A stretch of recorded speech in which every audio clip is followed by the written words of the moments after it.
A regular listener named Steve from the great city of Omaha, Nebraska, asked this. Pastor John, what does it mean to submit to and obey your leaders in Hebrews 13:17? Yeah, the text says, obey your leaders and submit to them, for they are keeping watch over your souls as those who will have to give an account. Let them do this with joy and not with groaning, for that would be of no advantage to you. And culturally, Tony, the defining spirit of America today is the opposite of that, isn't it? It's self-determination, not submission to the will of another.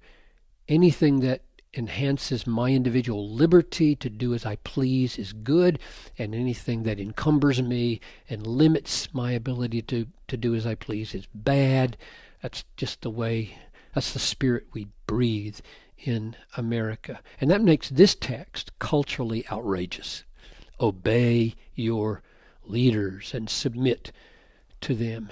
And we know from the side of leaders that power corrupts. So the emphasis must always fall for leadership on servanthood, not lording it over. Paul said, not that we lord it over your faith, but we are workers with you for your joy. That's the kind of leaders we're supposed to submit to. They come alongside and they work for our joy.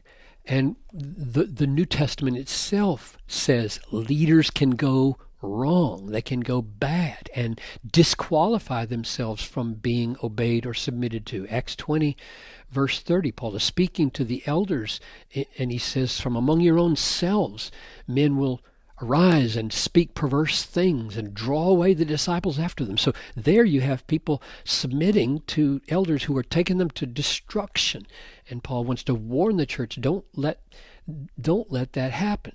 Same thing in 1 Timothy 5:19. Paul instructs what to do if an elder is found to be in sin. He should be disciplined and publicly removed from office if necessary, so that the people will not be hurt by that. Same thing in 1 Peter 5. He tells the elders, shepherd the flock of God, exercising oversight not for sordid gain and not lording it over those in your charge. So the New Testament is not naive about the abuses of leadership. And nevertheless, here we have Hebrews 13:17. Obey them, submit to them. Now, what would that mean? Here's my best shot at how it would look. There's a certain spirit and a certain limit and a certain shape that leadership has and that the people have in response to this verse. The word obey is a very broad word that means be persuaded by, trust, rely on. Comes to mean obey because that's what you do when you trust somebody.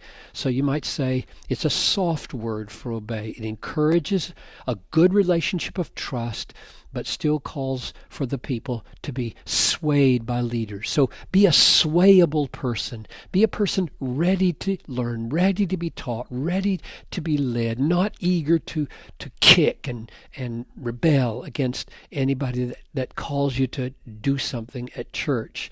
And the other word, submit, occurs only here in the New Testament, this particular form of submit, hupeko. It's more narrow than the other one and means make room for by retiring from a seat or yield to or submit to. So with all that, I would try to distill the meaning of Hebrews 13:17, something like this. A church should have should have a bent toward trusting its leaders. Be bent that way. Don't be a distrustful people. Second, I should have a disposition to be supportive in my attitudes and actions toward the goals and the directions of the leaders. If they craft a vision and they set some goals, be supportive. Go with them. I think it means we should want to imitate their faith, and I think it means we should have a happy inclination to comply with their instructions. And if you listen carefully at those several paraphrases of what I think this means, I've used phrases like a bent towards trusting and disposition towards support. And wanting to imitate, an inclination to comply. The reason for that kind of phraseology is to capture both sides of the biblical truth. Namely, elders are fallible and should not lord it over the flock and are not absolute. God is absolute. Yet, the flock should follow good leadership. Our hearts should be bent, and our disposition should be that way, and our wants should be that way, and our inclination should be that way.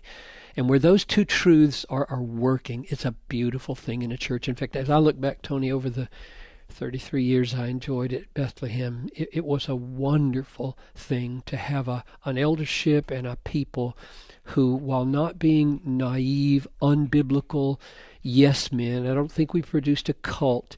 There was a sweet experience of, if I tried to rally them for something, they were basically ready and eager to be rallied for biblical things. Thank you, Pastor John, and thank you for listening to this podcast. For more on the topic, see Pastor John's two-part sermon series titled Obey Your Joyful Leaders, Part 1 and 2, which was recorded back in October of 1997.